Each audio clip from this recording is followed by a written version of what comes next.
Hello everyone, I'm Dr. Priya Hassan and welcome back to another session of AstroCon where we'll be explaining some important astronomy concepts.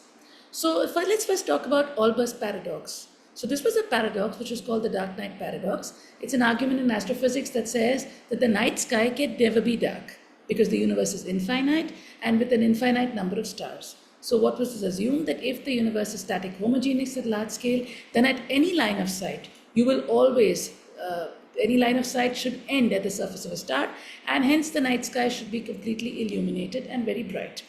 And this obviously contradicts the observed darkness and your non-uniformity of the night sky.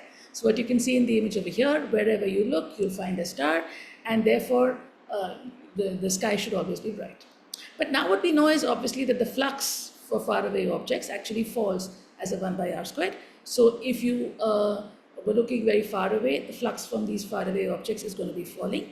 And then even more importantly, the interstellar and intergalactic medium, which is made up of gas and dust, this actually basically absorbs optical light and prevents it from light from very far away objects. So this is also called extinction in astronomy. And therefore in today's time, the paradox is not exactly a paradox, and you cannot actually state this as evidence of the universe being finite or infinite, because the flux from faraway objects does get extincted. So let us go ahead and talk about what is the number of stars in our universe, and are there as many stars in the universe as atoms or equal to the number of people? So let's just compare these numbers. So the number of stars in a galaxy is approximately 10 power 11, okay? And the number of galaxies in the observed universe is also of the universe is approximately again 10 power 11, and therefore you have approximately like 10 power 22 stars, right? But if, for example, if you take a molecule of water, there are 6 nucleons per molecule, so there's 6 into 1.7 into 10 power minus 24, approximately 10 power minus 23 grams. That's why if you take 1 centimeter cube of water, it approximately contains 23 atoms. This is also often called the Avogadro number of atoms, which is the number of atoms in a mole of any substance.